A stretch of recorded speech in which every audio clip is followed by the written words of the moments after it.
Hey, welcome to the show, everybody. Welcome to the Council of Fortune Conflict, episode 610. We're talking a tale of two uprisings, Iran and Europe. And let's be honest, man. On Monday, I had said I heard a report that things are getting super spicy in Iran, and that's just a report, and like I didn't make a big deal about it because well, hey, like it happens every couple of years, and then they get brutally smacked down in hour 48. And then we basically never hear about it ever again. But now we are 4 days later, and it's not getting smaller. It's definitely widespread. So we're talking about that. What you're seeing there on the screen is well, let's be honest. He stands to as a kind of figure. This is the son of the former Shah. I guess he would become the Shah if the people who overthrow the government were to allow him to, but I don't know that that's going to happen. We'll see. So anyway, it's an interesting time in Iran. That being said, I think all of us here on the council are cynical enough to be kind of like, okay, well, we'll see. Well, I think he actually already proclaims himself the Shah. I mean, he just says he's in exile. So, yeah, I mean, it's one thing to say you're the Shah. It's another thing to, sit on the throne, in Tehran. That's And Iran is not Minnesota. That would be Somalia. So that's true.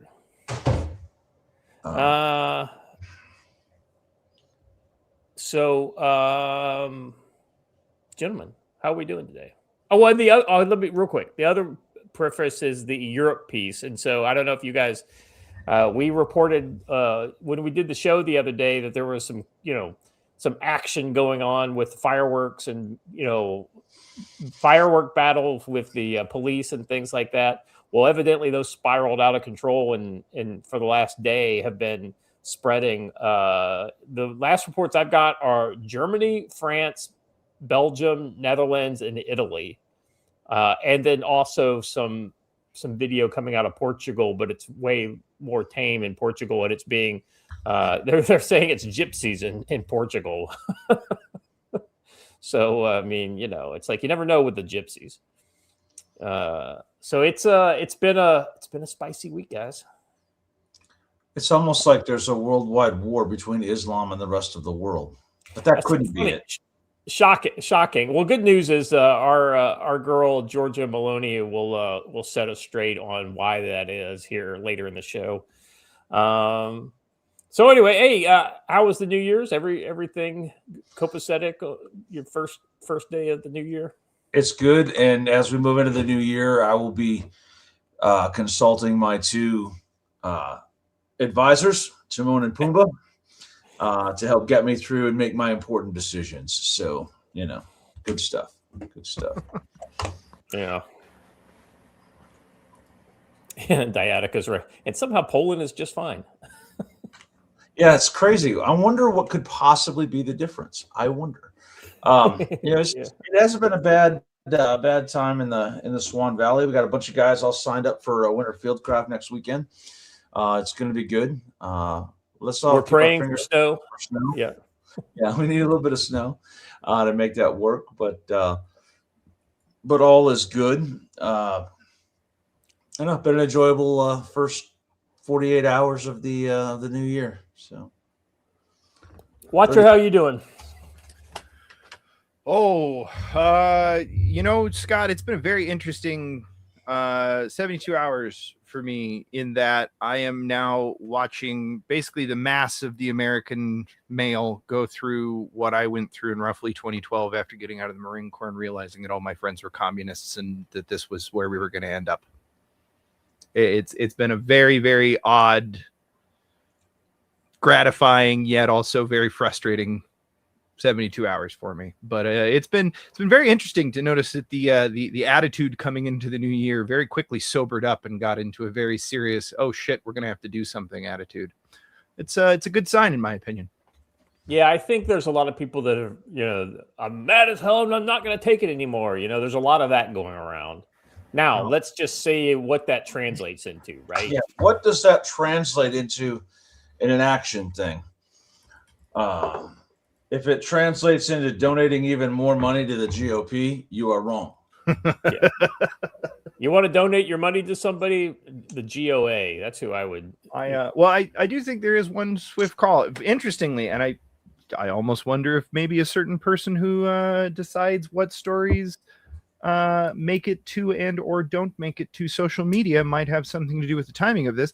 Gee, it's weird that everybody's learning about all this fraud and mad as hell at both the GOP and the Dems at possibly the best moment possible, because we still have time to jump onto the primaries. Yeah, I'm curious to see.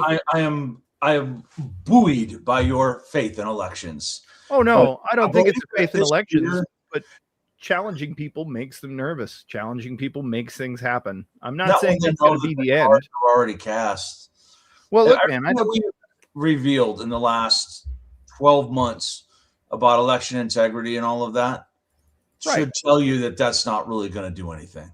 Well, look, man, how many times have we said you have to try and do it right first? Okay, we have. Is it objectively getting better? Depends on what measure you're talking about. Okay. Well, I mean, I think you could argue that things are, say, better now than they were a year ago or 2 years ago. That being said, I mean, that's not saying much, right? Remember, I think you need to interpret what I'm saying through the lens of I have been the one saying for years that we can't vote our way out of this. So when I tell you that to engage in the electoral process, it might be for other reasons. Let me also say that saying people are better off than they were 2 years ago tells us you don't live inside the United States. I'm sorry, but that's just a fact. Yeah, I'm not going to lie, Scott. The feeling here is things have reached a desperation fever pitch, and that's palpable on the street. You can see it in people's faces at Walmart. Do you really think that they're worse now than they were 2 years ago?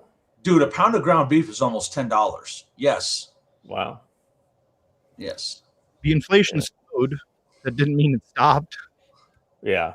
Well, I mean, the interesting thing that I think there is that the fact that nobody is really running on affordability shows that the politicians are so out of touch. They're that it kind of gets back to the, you can't vote yourself out of it, especially if the issues aren't on the ballot. Well, look, the Republicans can't run on it because if they do, then that undercuts, well, what else are they going to do? Trump's already saying, we're making it more affordable. So what are they going to run on in that case? And the Dems are running on it just in their own, hey, we're going to socialize everything sense. And they healthcare to be the one that they're going to focus on. Speaking of that, did you guys see Mondami, all the things he's come out and said and done in the first little bit that he's been mayor, where he basically said, I ran as a democratic socialist and I'm going to run the government as a democratic socialist, not a Democrat, but a democratic socialist. Mm-hmm. I mean, it's like we told you so. I laughed because the night of the night he was going to become do the inauguration, right? The day of the inauguration, he was having a block party, and yet everyone complained because there was no food and no bathrooms. I'm like, he gave you communism on day one. There's no food and nowhere to go to the bathroom. That's exactly right. Well done. Good Lord, man. Fuck. I'm sorry. My timeline is just full of these Muslims in Europe. Let me raise a point here that Dabber Dan came up with. Whataburger in 2020 was $9.75. Now it's almost $15. It's the same thing. Like pulling through a McDonald's drive-through used to be like a $5 trip. It's now $15.20. There's just a lot of things like that have gotten worse. So the affordability is way off. So. I was shocked to find gas under $4 for the first time. Gas has been coming down, and that is one thing I will say. Although it hovered right around $2.90-ish for months and months and months. Yeah, I don't know. I end up putting high test in my car, so. So like when it comes under $4, I'm like, oh hey, that's good. And I'm over here considering trading in my gas truck for a diesel truck, so maybe I can get some of that farm fuel. Well, you have a farm now. Yeah, there's a few people who seem upset at what I said earlier. Let me just say this: revoke the consent of the governed. It's really that simple. Correct. Yeah. It's our system was designed on it, folks. Peanut Shades helicopter tours for $2. Open war is coming to this country, whether we like it or not. Everything bad Democrats did comes back in 3 years, but 1,000 times worse. Yeah. No lies detected. Hunch the Dirty Roofer for $5. Both sides are bought and paid for voyeurs as the citizenry gets R-worded while they are smoking a cigar, jacking and watching. You know, as long as we're here, I have to say, I get it. And it's comforting to try and blame just the upper class. But here's the fact of it. We allowed them to get here. We allowed them to get here step by step. It is absolutely our own fault. You know, since we're already kind of on this topic, let's go to number 3 first. Let's lead off with this. This is a good rant to start the new year, to kind of put your mind in the right frame of mind. You want me to just go, or do you want to try and introduce this? Let me read what it says here about him. Kind of describes him a little bit. All right. It says here, Marine veteran says we're coming to a point where we're realizing you cannot vote your way out of this. And so I'll just let him speak for himself, because most of the post is a transcription. Has anybody else started to reach their breaking point or a boiling point? So this is starting to look like a country that I am no longer proud to have served. I've been working my entire adult life, and I have paid half or more than half back to the government in some way, shape, or form in taxes for the past 30 years. And if you don't believe me, look up everything that you have that is taxed. State income tax, federal income tax, property taxes, payroll taxes, Medicare taxes, Medicaid taxes, sales taxes. Everything is taxed. Everything. And we have a political apparatus where half of them say that if you don't keep us in power, we will steal from you so that we can import people that will. So shut up and go back to work. And another side of the aisle that is either in on it or is totally complete chicken shit and won't do anything about it and won't even try to actually represent the people that vote for them. Is anybody else getting into a point where we feel like we cannot vote our way out of this? Where does that leave us? Because nothing is going to happen about the fraud. Nothing. All of the fraud that Elon Musk and Doge exposed, the Republican Congress put it on the back burner and refused to fucking vote on it. Turned around to the American voter that put them in power and extended one of these. It doesn't matter what we do. This situation is completely freaking unsustainable. Totally and completely unsustainable. It's a waste of time to vote, and it's a waste of energy to pay taxes so that we can give it to people that are going to steal from us. And then we can send it to other countries that hate us. And we can send it to people in the European Union that look down their nose at the American worker and say, good little bitch, go back to work. It's putting us in a helpless situation. And I don't think the people in Washington living in that bubble realize the anger that is fuming outside of the borders of that city. And I am not interested in watching another fucking theatrical congressional hearing where a couple of ballsy Republicans bitch out a fucking corrupt leftist and then nothing happens. Accountability and a fucking tax strike is what needs to happen.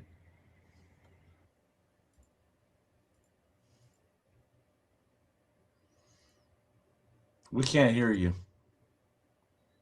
Oh yeah, I'm sorry. He stops there with a pretty strong call to action and a good view on what he thinks people should do. A tax strike against the federal government until the consent is reapplied, right? You're governed by the consent of the people on populace. the right are scared to death that might mess up their 401k or risk them getting arrested or all of that, so they won't do anything. They'll talk a good game and they'll put out really cool TikTok videos and complain and scream and throw out some pretty snarky tweets. And then they'll talk about the Super Bowl that's coming up and forget about everything else. I'll tell you the other bad side of this that could go down is the ones that do decide to do it are going to be the ones that are hot-headed enough to actually yell and scream and cry about it rather than do it and just say nothing. Yeah, I think a lot of people find themselves in the position where, they're caught between the devil and the deep blue sea, the thing that they know is the right thing to do, and the actions that they basically go the exact opposite direction that they were conditioned their entire life to do, right? Follow the law, do what you're. The silencer thing writ large. So everyone wanted the NFA repealed and screamed, repeal the NFA, repeal the NFA. When the ATF was like, oh man, these people are really mad. Okay, this is what we're going to do. We're going to continue to have you document and give us consent to search when you buy a suppressor. And you're going to have to fill out this form and file it with us so we know exactly what you have and where. But we're not going to charge you for it anymore. And we were like, yay, we have been given a great victory. No, you were given table scraps from the master's table, and you're happy about it. Yeah, I mean, is it a better situation than it was previously? Sure, I guess you could argue that it is, but situation. But right, that was the point I was getting ready to say. The money was never the issue. Right, the money is not the issue. Right. So, thank you. But everyone's all excited, and everyone bought a whole bunch of suppressors yesterday. And then some people said, well, as a protest, a lot of people are registering potatoes and 20-ounce pop bottles as suppressors. Yeah, dummy, with your name on it. So let's just irritate the ATF. Great idea, with your name on a piece of paper. Solid plan. Let me know how that works out for you. Yeah. I wonder how many solvent traps were registered. Well, I wonder how many people are going to get a visit based on being a smartass, right? Yeah. Well, true, but again, I guess an argument could be made for overwhelm the system. I think it's dumb. I don't think you should do it, but an argument can be made. Yeah, just because you can make the argument doesn't mean I agree with it. I wouldn't exactly say that in a public forum, Rom. I'm just throwing that out there. Yeah. You can do that. You may not do that. You could just do things. All right. I will say though that the dumbest / funniest one that I've seen, both funny and oh no, you just did a bad thing that's going to make you cause a lot of trouble for your life, was a guy who registered one and then welded it to the bumper of his Ford F-150, thus making his truck a NFA item. Rowan Court makes an interesting point. Let's file a bunch of BS to slow down the guys that actually bought stuff. Yeah, all you're doing is actually making the process take longer for everyone. Stop being silly. Oh, but it's so funny, bro. To whom? To you? Nobody else knows you did it. It's weird. In Minecraft. Yeah, I haven't heard that one in a while. All right. Let's move on to the anyway. I guess my final word on that guy's rant. I think you're going to hear a lot more people sound a lot like that. Now, is that a good thing? Yeah, it's a good thing because eventually people like that generally, buzz. It's kind of like Nick Shirley when he did the. It's not like he was the first person to report on this, Somali fraud in Minnesota. He just was the straw that broke the camel's back. But once again, we still haven't seen anybody arrested yet. So the proof is in the pudding. Same thing with people getting upset A great rant is a great rant, but if ultimately nobody does anything about it, it's kind of like Joe said. I mean, it's just air. Though the tax rate idea is interesting, I will admit that. All right, let's move on to this next story. Scottish pro-Palestine activists. So are we not going to go back to number one? Isn't that number one? No, Russia was. Oh, I'm sorry. I for some reason I skipped it. I don't know why. Russia requests Trump administration to stop pursuit of oil tanker in Atlantic Basin. So we were talking about this the other day. Like we were like, oh, well, they turned one around and it was headed, out into the Atlantic, and the Navy and the Coast Guard call up like Roscoe P. Coltrane. I'm in hot pursuit, of that tanker across the Atlantic, and just when they thought they were going to catch the old Duke boys, Russia came in and said, no, that is not a Confederate flag. This is a Russian flag. Listen, if we were serious about stopping this vessel would be dead in the water. Yeah.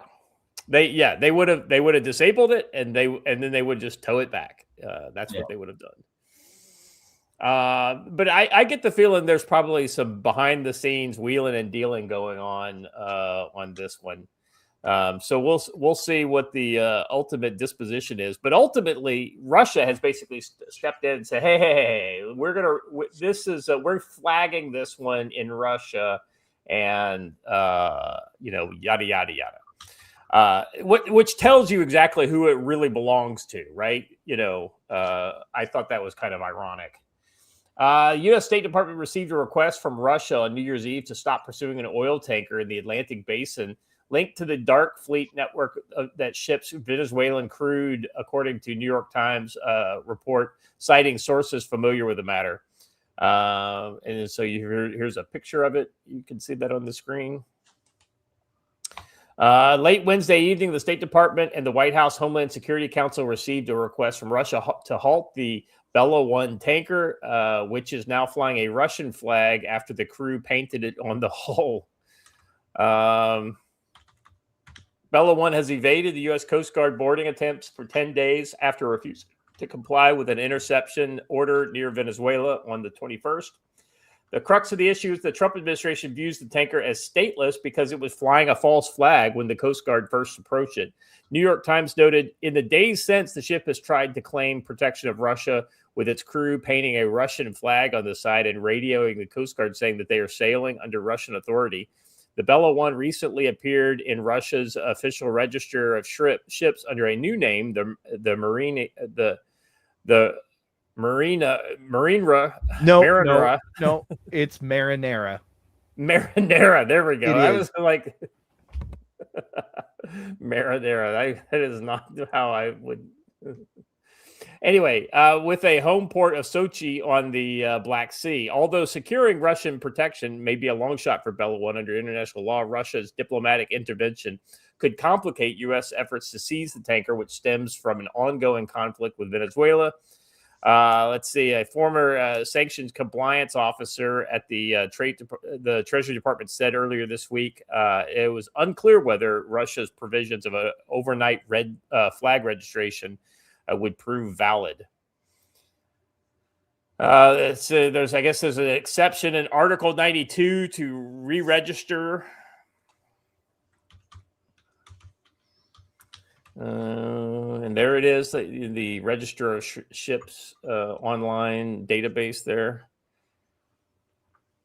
I mean, Joe, what do you think the likelihood that this goes through? I think there's actually a better than even chance that they let it go. What do you think?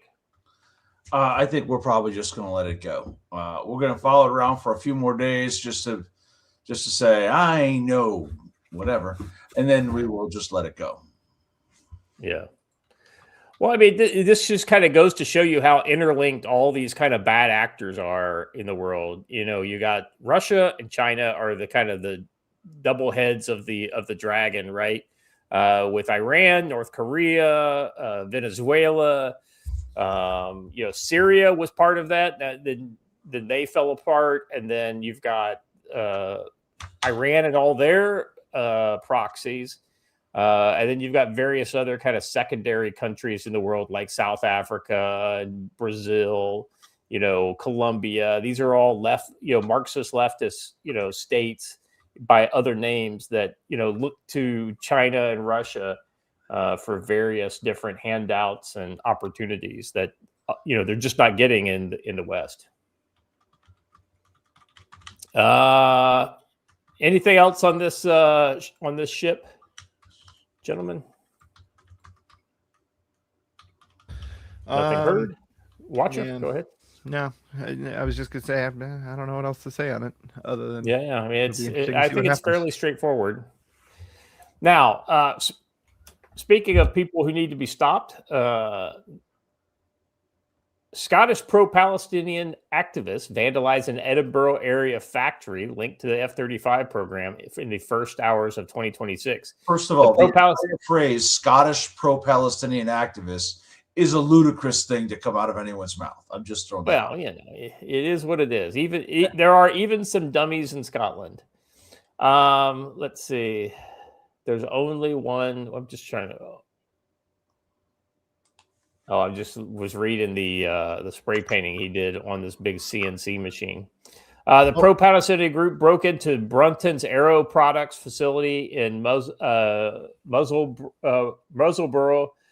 damaging CNC machines, servers, and computers. Graffiti left at the site read, "There's only one way this ends."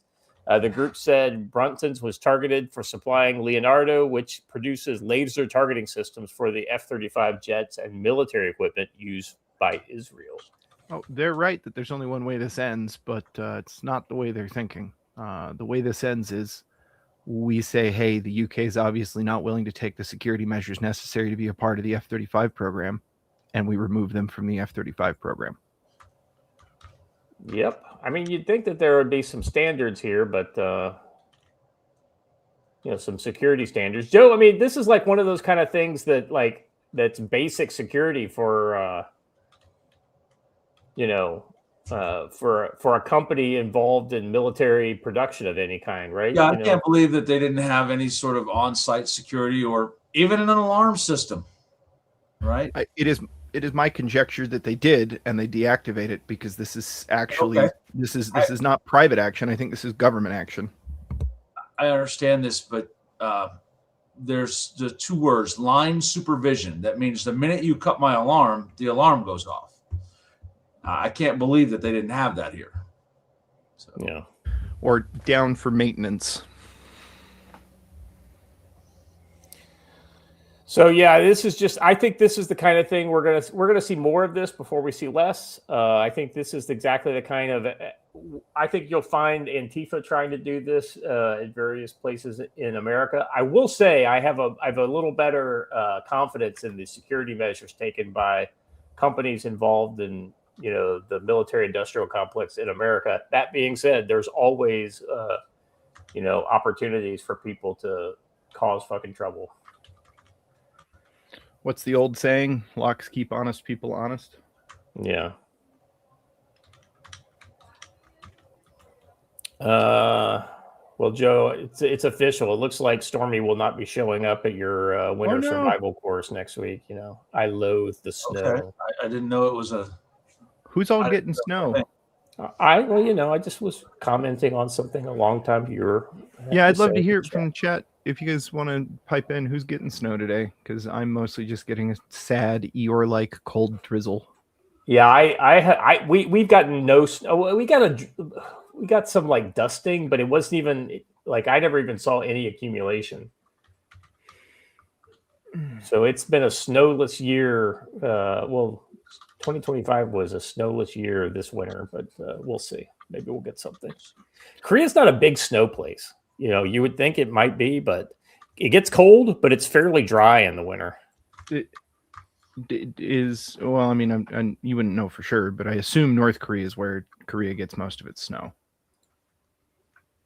Just because it's all mountainous. Hey, well... But Stormy, we don't actually have any snow, so I'm just saying you could still come hang out. I got like less than 2 inches. And the sad Eeyore-like drizzle is going to come wipe that out. All right, let's see. Oh, this next story sucks. Yeah. This one's breaking. Space Force's officer DC home torched in anti-Trump attack. GoFundMe approaches 100,000. That's awesome that people are stepping up. I would imagine insurance should help as well, but let's be honest, insurance is not what it's fucking cracked up to be. How can we not pay what we're supposed to pay these poor victims? That's essentially the motto of that is the business model. 2 active duty U.S. Space Force officers were victims of an apparent targeted attack after their Washington, D.C. home was broken into, vandalized, and intentionally set on fire while they were out of town, according to a GoFundMe page created by the family. Jason Taylor and Kaylee Taylor returned to find the residents heavily damaged by fire, with most of their belongings destroyed. The couple's vehicle was reportedly vandalized with spray-painted message reading F Trump, F the Space Force. These photos were not shared on the fundraiser, however. There's a link to the GoFundMe here, and this if you guys want to, let's open it up and see how they're doing so far. Their cat got killed in the attack. So it's looking like right now they've raised $84,350. So Jared Isaacman that donated 10,000. Wow, that's pretty cool. I think that's cool how you can see like who's donated. If you're interested in supporting these folks, let's see. The incident occurred on Sunday, December 28th. Both Taylors are active duty members of the U.S. Space Force and were not at home at the time of the attack. Were traveling with their infant daughter. While they were out of town, their home was broken into, robbed, vandalized, and intentionally set on fire. Kaylee and Jason and their beautiful baby girl Ray lost pretty much everything they owned. The fundraiser says the family lost clothing, furniture, baby items, keepsakes, and essentials. The family cat, Marley, died in the fire. Tragically, the fire also, they lost their beloved cat, who is a cherished part of the family. The Taylors were not physically. Never watched John Wick or Shooter. They know you never mess with a man's pet. I mean, this is just terrible. Amen, brother. Let's see. The Taylors were not physically harmed. We are incredibly grateful that Kaylee, Jason, and Ray were not at home at the time and are physically safe. However, they are now facing the daunting task of starting over from nothing. Yeah. So this is awesome that people are helping out with this. Donations are being sought to cover immediate needs and recovery costs. According to the fundraiser, funds will go towards replacing basic necessities, temporary housing and living expenses, rebuilding their lives after this devastating loss. So this is a good opportunity for the community to rally around some of our. What do you think? Neighbor, or which in DC would make sense because it's very liberal. Or is this somebody maybe from work that he likes Trump? It's probably a neighbor who informed someone who was more likely to do direct action. Yeah. A la Blue Dawn and the social enforcement, right? Somebody picked up a phone, called someone they knew does this kind of stuff and said, hey, these people are gone. Here's what they are. Yeah, Joe, that's exactly right. I'm glad you said that. This is exactly social enforcement from what you saw in Blaine's Blue Dawn novel. Unbelievable. It's one thing to read a story about it. It's another thing for it to actually happen to people. It probably happens a lot more than we realize.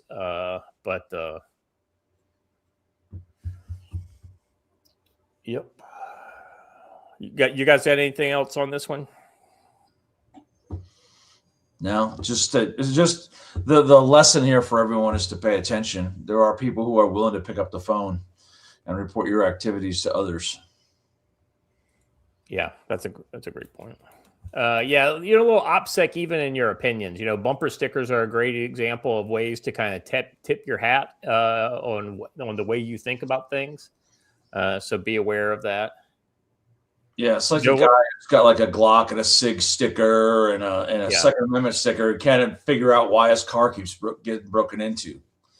Yeah, you're advertising, hey, there's a free gun in this car.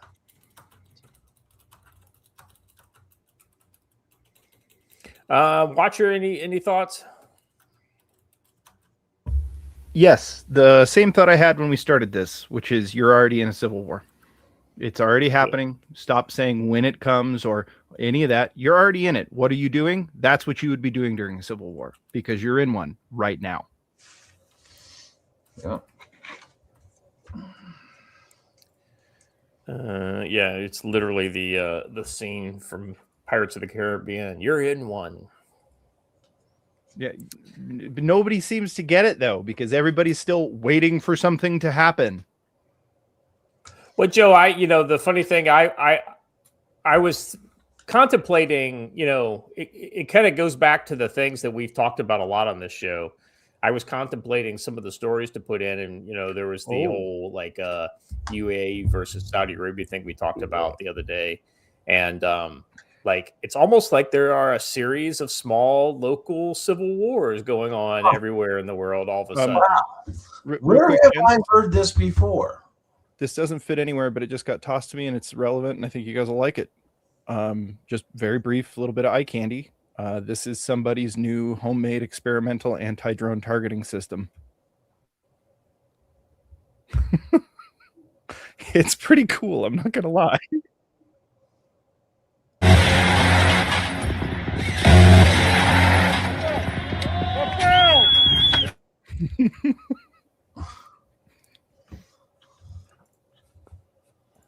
I mean, what's more impressive to me is a homemade one has a minigun attached to it. Oh no, it's just the targeting system. The minigun is obviously somebody's. That's what it's just attached to. I know. My point is that it comes off as more than just a little like a shop, like a hobby project. Oh well, it is in Ukraine. Okay, well there you go.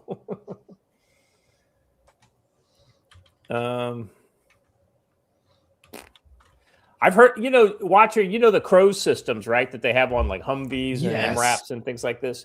So yes, I've heard that with 3 civilian programs doing these now. Well, I've heard with some software tweaks that those actually can be made to pick up drones, because drones are fairly warm, unsurprising. Cool. And target them. The problem is not the targeting issue; it's the fact that you still have to have a person doing it, right? And the problem is that you got to be quick on the trigger. So what you're saying is it's a skill issue. It's a skill issue. Yes. It's like the system will do everything except for pull the trigger.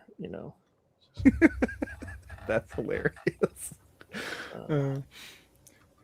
So they really were right, Scott. They were right all those years ago when they said they needed to recruit video gamers. They were just a smidge early. I mean, there are definitely. I mean, just because video gamers are a bunch of degenerates doesn't mean that they don't have certain skills. Yeah. All right, let's talk a little bit about tactical-wisdom.com, Joe. Well, I'd meant to have an article out about the start of the new year, but I just didn't get around to it. I had too much going on. So we will talk training. We have lots of classes coming up. We're going to be doing some winter fieldcraft next weekend. We're going to get out and snowshoe. We're going to build some winter camping sites. We're going to learn how to pick them out in the winter. It's a little bit different than it is in the summer. And how to apply all the various fieldcraft skills to the winter. So that's going to be kind of a fun class. Then these aren't on my schedule. They're actually case classes, but they're right here at Camp Ponderosa.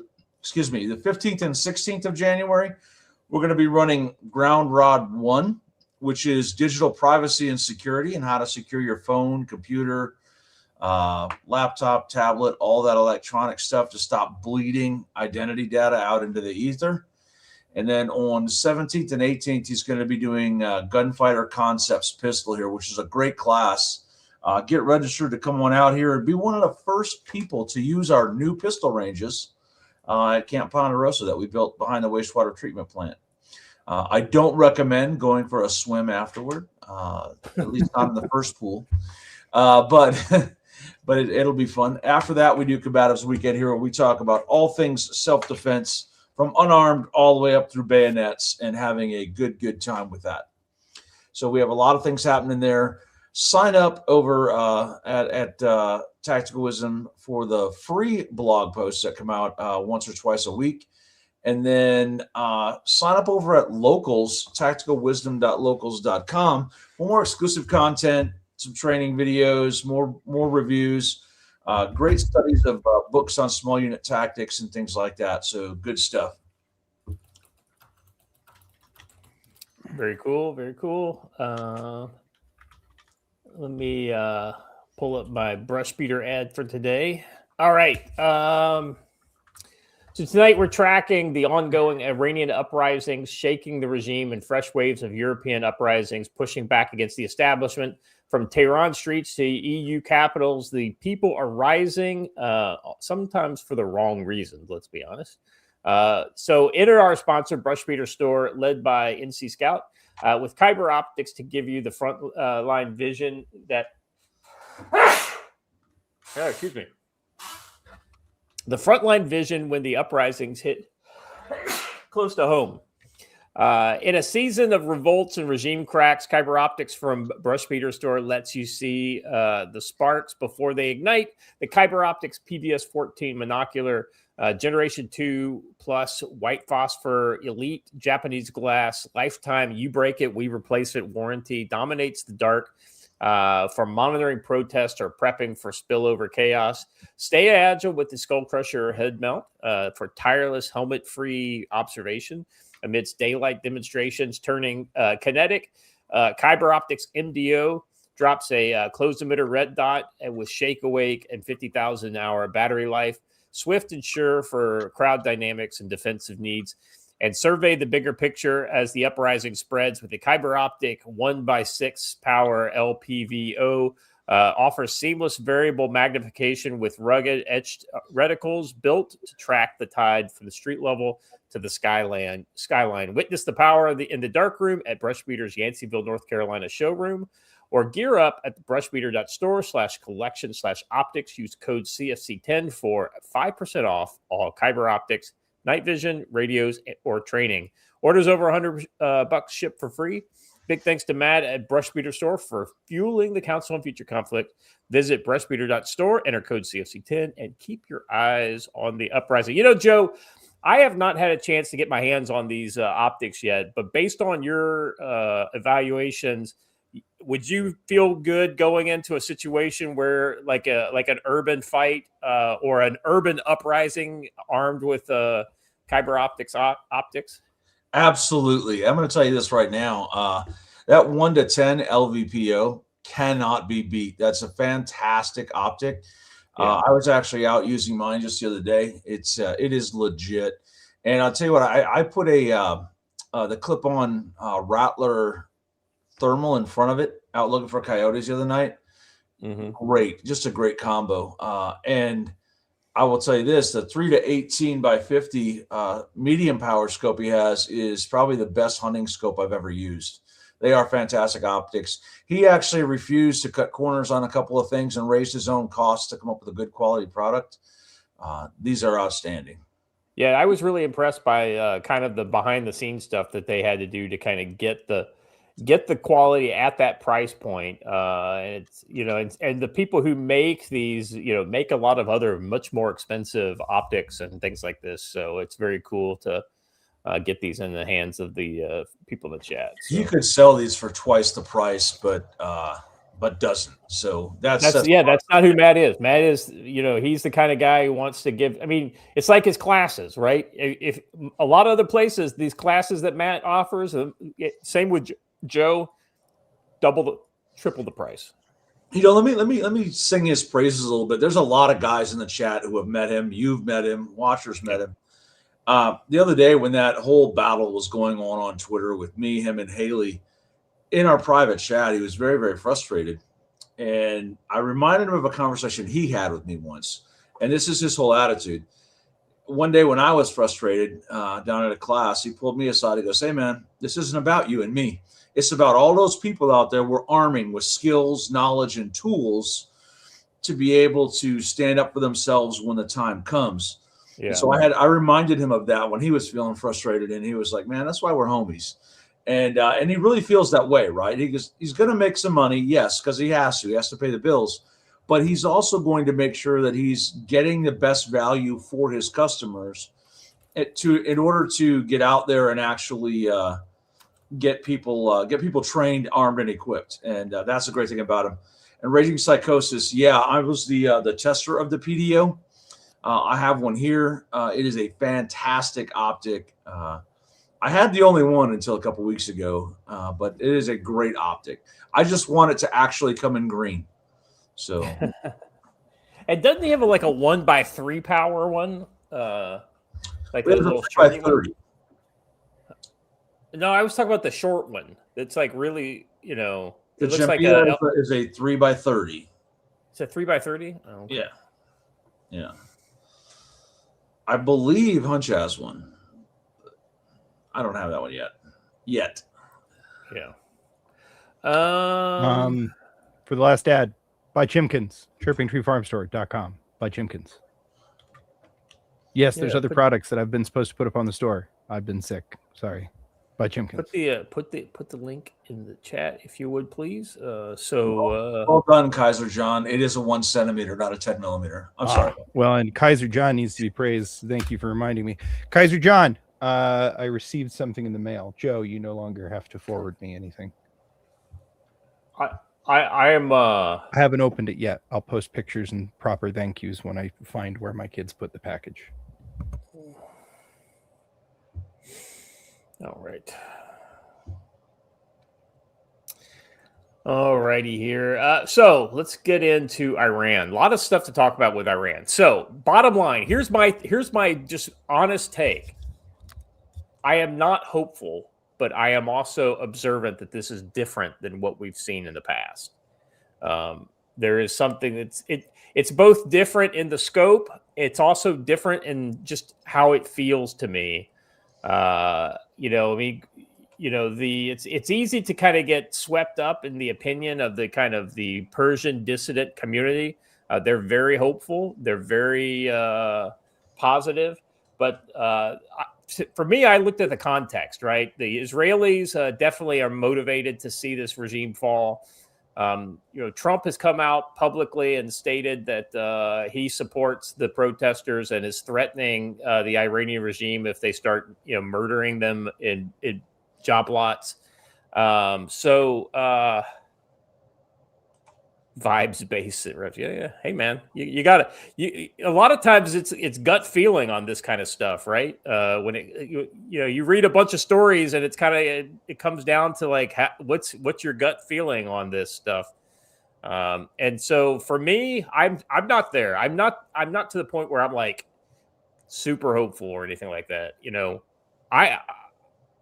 But at the same time, there's a lot of shit going on that you just can't ignore. So we're going to talk about it. This first thing up, basically, it's a map that kind of gives you an overview of the general locations of the documented uprisings. Essentially, it's all the major cities. Esfahan, Tehran. They don't have a dot on Qom, but I've heard the Qom. What's interesting, I expected like Tabriz, which is where a lot of Kurds live. I thought that area would be a little more active, and I got to figure the Kurds are basically like, we're going to bide our time, right? Like we're going to see which way the wind blows on this one. We've been burned before. Well, you also have to keep in mind that in that region right now, there is like 2 additional Iranian divisions on that border with Armenia and Azerbaijan that have been there for almost a year now. So there's that probably might cool the attitude a little bit. So. Well, that's also very mountainous, and it's very snowy this time of year in that area. Yeah, which it cools the temper of the people who might.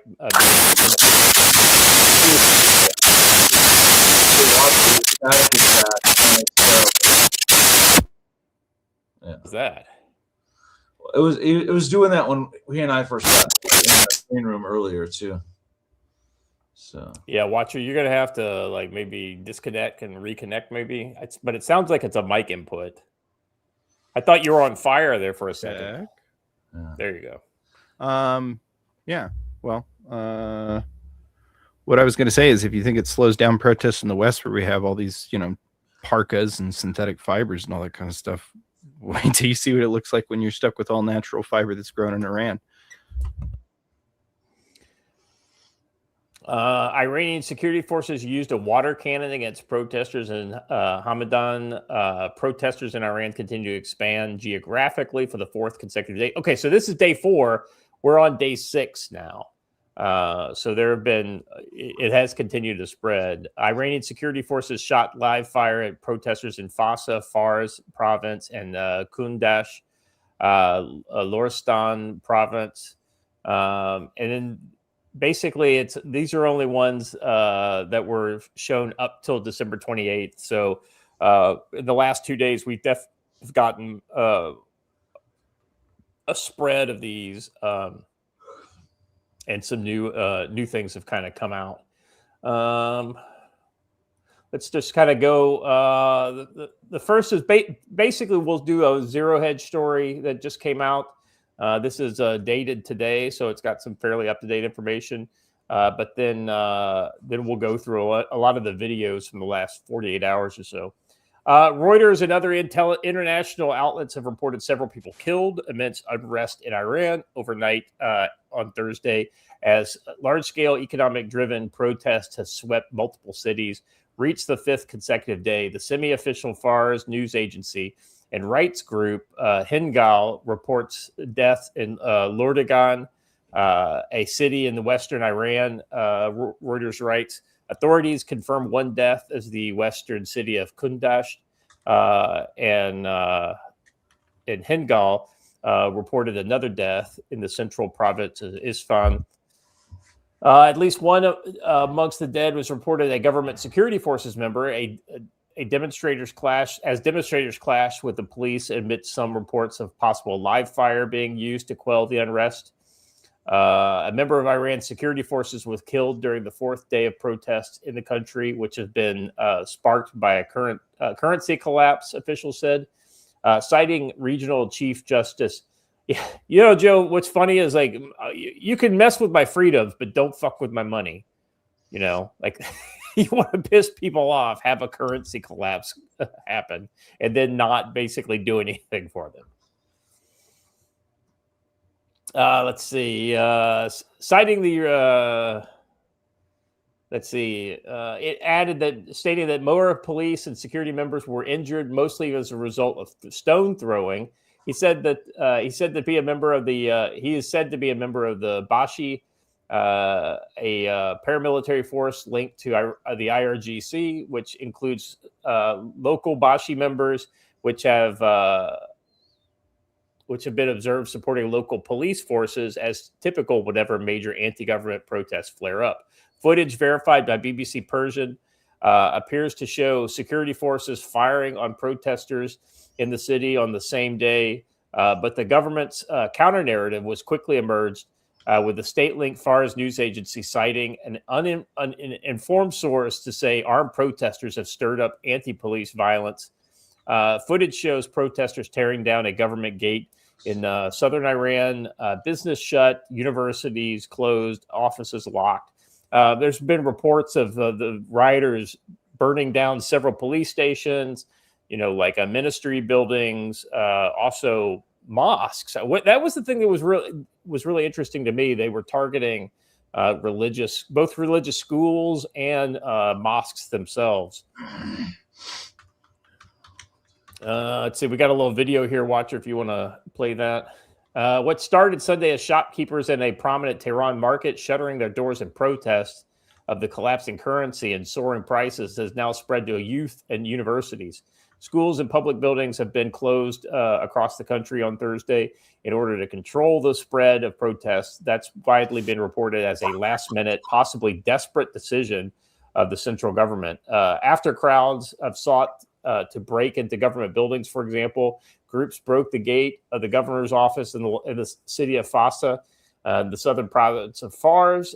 Security are seen shooting to try to drive them back and disperse tear gas. Joe, I wonder how quickly they'll start bringing in the popular mobilization forces from Iraq to kind of take care of some of the dirty work. You know, they do the dirty work and then ship them back out when the deed's done. I don't know. They're more likely to use the Basij, where they transfer them around from one city to another.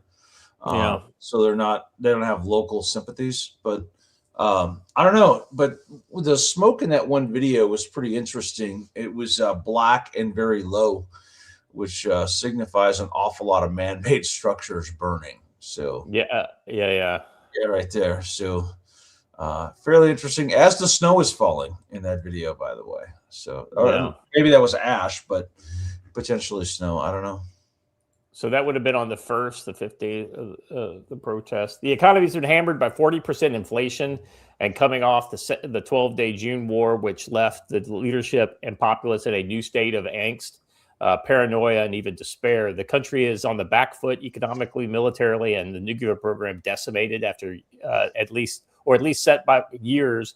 And there's eroding trust, especially as authorities have tried and executed dozens of alleged Israeli links.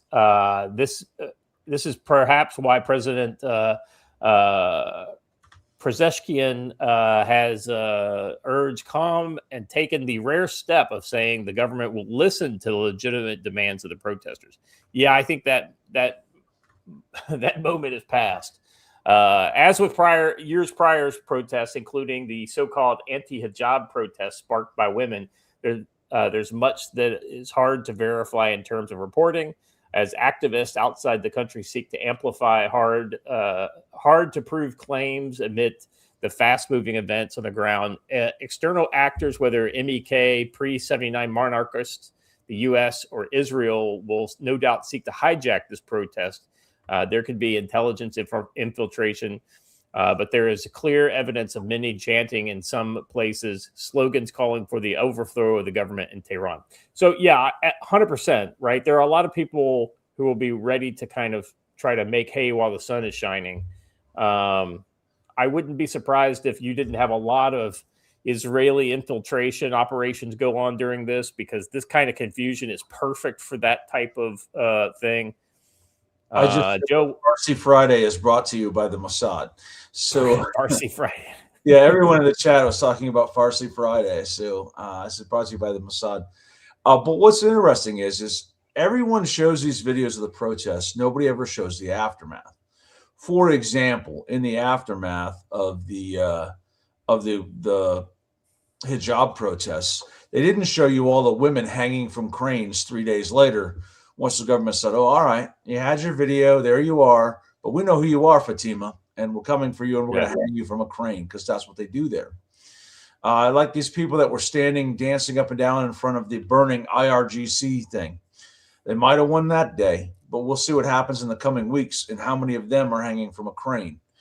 The thing about Iran or any absolute totalitarianist society is, if you're going to swing at the king, you better not miss, right? You better actually go all the way through. So we will see what ends up happening.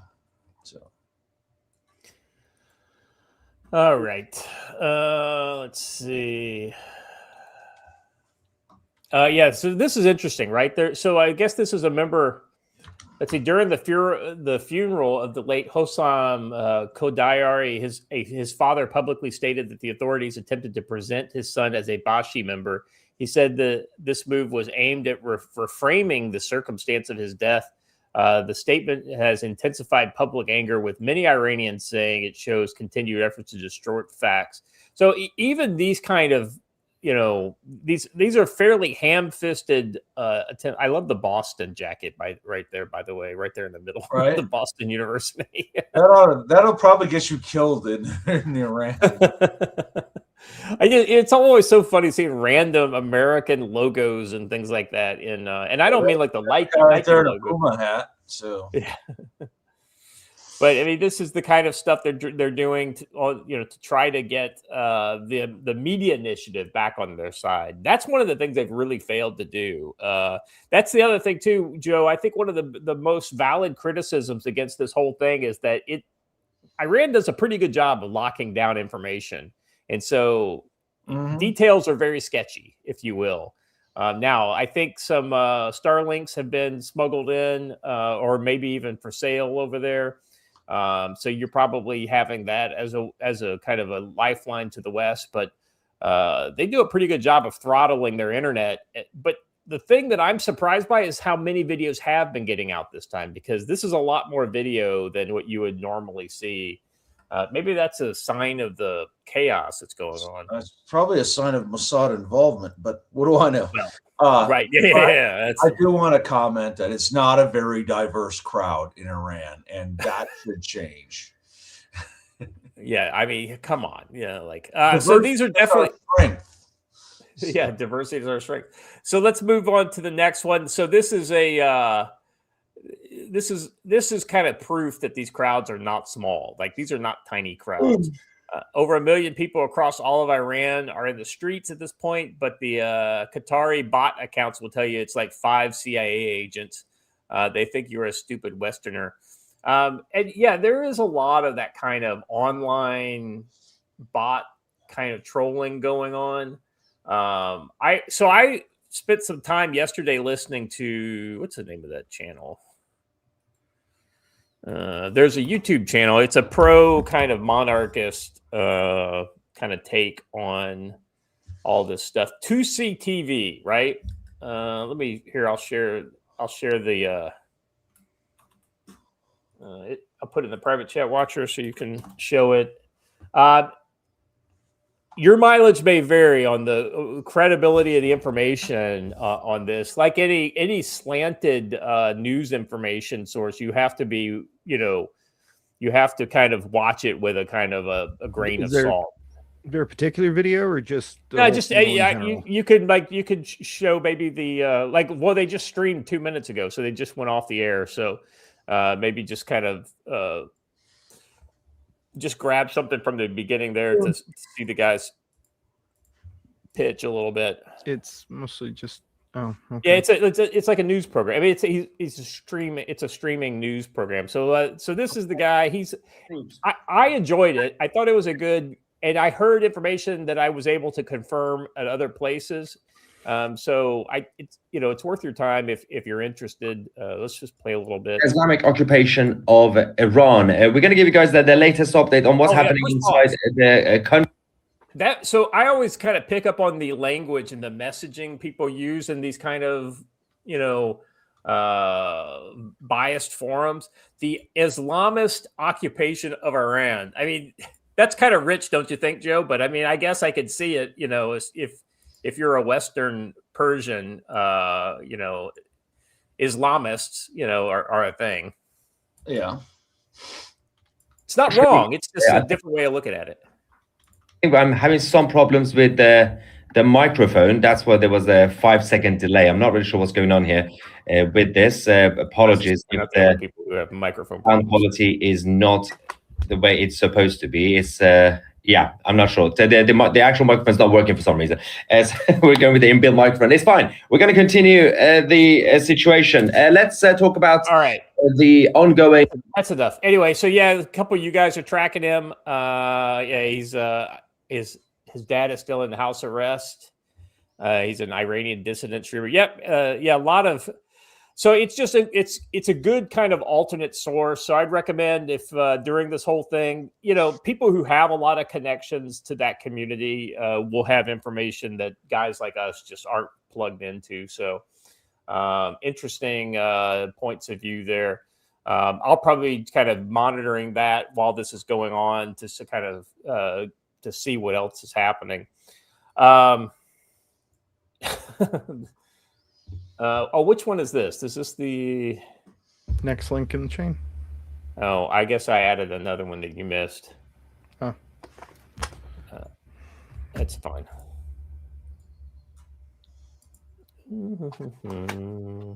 Yeah. You're the one you were playing is the one with the 3 videos, right? Yeah. All right, so let's.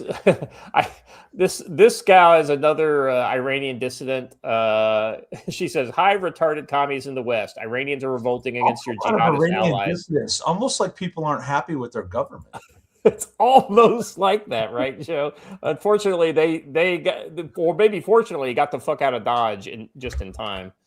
Let's see. Iranians are revolting against your jihadist allies. One of them is braver than all of you combined. Yeah, I'll be honest with you. This is what real bravery looks like. I mean, Joe, if you've lived in Iran, if you're an adult in Iran, you know what the possible outcome of just joining one of these marches is. Like you said, hanging from a light post, or hanging from a crane in a town square. Yeah, in America, people are worried about an arrest and losing their job and maybe their 401k.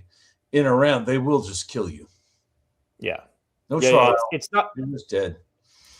Yeah. Now, but then again, that's just it. If enough people rise up, though, that's when you start to, maybe the police start saying, well, it's one thing to shoot 100 people, but that's 10,000 people coming at me. I don't know if I should do it. Like that's the kind of, when you have a big group, a mass of people, that's the question that pops into the head of that police officer who is, most police officers are just normal people, right?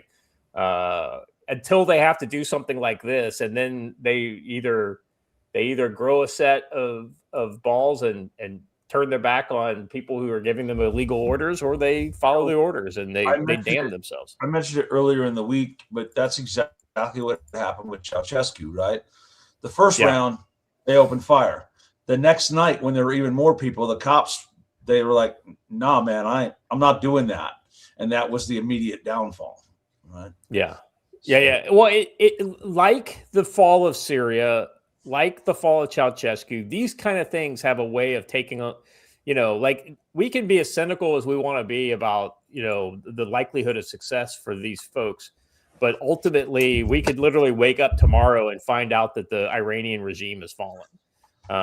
That's how quickly this kind of stuff turns. And so, maybe if over the weekend, if some crazy stuff happens, we can tune in potentially to maybe do a supplemental show. We'll see. All right, let's move back on to that footage you were showing there, Watcher. So you got burning car. Sounds like something's popping or gunfire, but people don't seem like they're worried. So.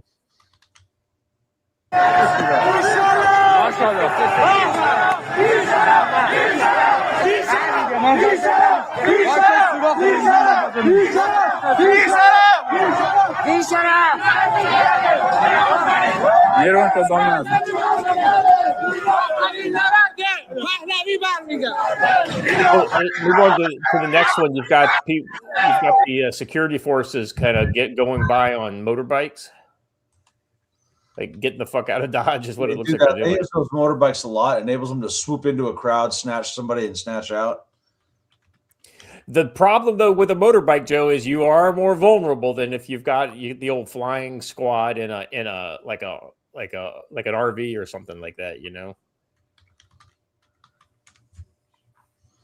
I mean, you could plow into a crowd on a motorcycle, and you'll probably go down after you take the first one or two people out. So. Yeah, not the way I'd want to be going into a crowd this size. Right. Hunt's a Dirty Roofer for $5 says most police officers care only about keep the status quo in power. They are not will not be able to side with the citizens. Name one time police have stood against corrupt policies or politicians. Yeah, I mean, let's be honest. 90% of the cops during COVID did exactly what they were told to do. But you did have those outliers, in various localities that stood up to some of the stupid stuff. So, for every 9 that take follow orders, you'll have some good people, and they generally don't last. It's kind of like the squeaky wheel gets the grease, if you will. And those to be kind fair, of though, I'll point out, Hunch, just to be contrarian, that during the Battle of Athens, things got under control quickly when the state police showed up and assisted the citizens in arresting the sheriff and the sheriff's deputies. So the sheriff thought he would call in the state police, it would go his way, and the state police was like, "No, man, you lucky they didn't kill you." Well, So- in fairness, I think we will agree that most police will just follow orders, which is Yes, yes. unfortunate. They were a different breed back then than they are today. So Definitely. All right, Lance Corporal veteran for $5. During the marches, the protesters were said to be chanting "Bring back the shot." Yeah, so I've heard that same thing. And if you paid attention to our New Year's Eve show or New Year's show, I guess it was, Jim mentioned that the Shah he has a kind of a plan, right? Like for whenever it goes down. And I guess they probably had some conditions they wanted to set before they get more actively involved. But it's one of those kind of things. If things start to happen organically, they've got people in place and they've got messaging and things like this that they would deploy. And the Shah is a popular rallying cry in the dissident community. So I don't know how powerful he is of a symbol in Iran itself, but there seem to be a lot of people chanting his name. So it's one of those kind of things that I think in the situation they're in, it's kind of like, how worse could he be? So this, I think, related to that previous video with the funeral, I think this is more footage from it. Clashes broke out at the funeral of a Basi member who was killed during the recent riots. The security forces opened fire on the rioters, according to reports. Yeah. So a lot of just kind of some pop going on in the background. These people are basically chasing the funeral watchers, funeral attendees, and throwing rocks at them as they kind of flee back to their cars. Kind of hard to watch with it all jingling around like it is. maybe we should crowdfund some stabilizers for these people. I know, right? Come on, we need to get some good propagandists in there who can get better close-ups of the gore.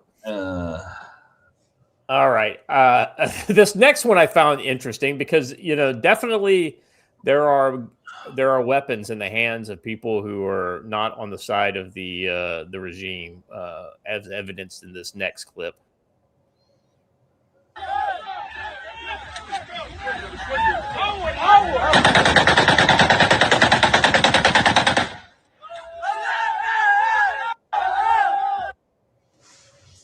No Aloha snack bars in there. No. You gotta ask yourself though, where'd the gun come from, right? Well, I would imagine there are a lot of guns kind of secreted away for, some of them come in through criminal ways, and others are, Bunch of them fall off the back of Israeli trucks. Yeah. I imagine there'll be a lot of that in the near future. This would be a great opportunity for passenger planes flying through the airspace to drop off bundles of supplies and things like this. Let's see the next one here. We got newly installed statue of the Iranian president. Is that who it is? Iranian President Ibrahim Raisi toppled in Ardabil in northwestern Iran just days after its unveiling. Gotta love it. Couldn't happen to a better dude. I mean, yeah, it's a shame. I mean, yeah. Dave Chappelle says, "You hate to see it, but more than that, you love to see it." Oh boy, let's see. All right, so yet another example of Donald Trump not knowing when to be quiet. So I don't know if you missed it, watcher, but let's put the there's two links there. The first one is Donald Trump's tweet, and the second one is the response. U.S. President Donald Trump states that if Iran shoots and violently kills protesters, the United States will come to their rescue, adding, "We are locked and loaded, ready to go." Fuck. Well, they've already done it, so Already what done now, what? Chief? Well, they've already killed protesters. We've been watching that on video for 4 days Well, now. yeah, there, some are dead, but it's not like there are hundreds dead. It's more like a dozen dead. Which, let's be honest, I mean, they could have fallen off of a wall and died just as easily. No, we have videos of people getting gunned down by the security forces as they get chased through the streets. It's pretty unambiguous what's happened. I'll be honest with you. Because after you mentioned that the other day, because I hadn't seen any of that footage yet, and the only one I saw was a guy who got shot in the leg, and they were like putting a tourniquet on his leg. I haven't seen any like, any other gunshot kind of action going on. A lot of shooting, but no, I haven't seen anybody get hit. So it's one of those kind of things. One request for our government, that Donald Trump spell things properly, or use the proper tense or action word. At least it's proof it's not an AI, right? Because an AI would never write that poorly. That's right. Exactly. Well, you know it's him because it's misspelled. So, I mean, if the Leering Center doesn't have to spell, I don't know why Iran can't shot and violently kill protesters. Shots and they're doing shots in Iran. All right. So to which basically Iran, responded as one does. Iran threatens U.S. soldiers after Donald Trump said the U.S. would step in if Iran violently kills peaceful protesters and warned Washington's locked and loaded. Iran's top security official responded. He said that the U.S. interference would mean chaos across the entire region and the destruction of American interest, adding that Americans should look after their soldiers, and that if Trump, who started the adventurism, that's look, I could get behind adventurism. I'm always down for a good adventure. I mean, here's a thought that I had the other day. If I'm not saying it's going to happen, but if hypothetically, magically, the regime collapses, right? What happens to the IRGC forward deployed guys in America? Use it or lose it, baby.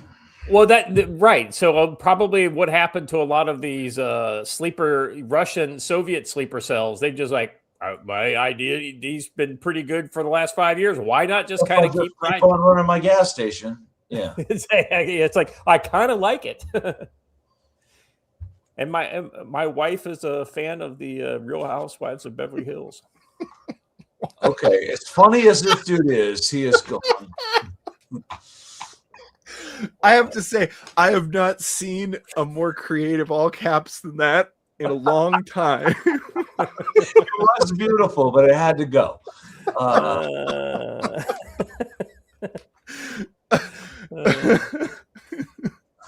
I mean, it was funny. That's true. But yes, you got to go. All right. So anything else on the Iran kerfluffle that's going on? None other than when a regime like that has its back against the wall, people die. And it won't necessarily just be the protesters. You might see a discotheque bombing in Germany, a la 1984, right? Or an attack in Argentina. Hezbollah and Hamas know this too, that if the Iranian regime falls, they crumble because the biggest source of weapons and money for them dries up. So there is a little bit more stuff there. So there's some. That's a really good point, Joe. And we talked about this a little bit the other day. But ultimately, there are a lot of bad guys who rely on Iran. It's almost like Iran is the single point of failure for half of the problems in the world. So there are a lot of people rooting for this to fall. So I wouldn't be surprised if you didn't see things get pretty sporty over there with all kinds of covert, weapons and drones and things like this starting to show up.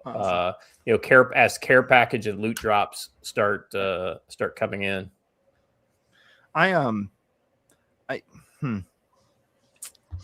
would say the thing to look out for is that win or lose, they still don't have any fucking water. And winning a revolution isn't going to change the amount of water currently available in their aquifers.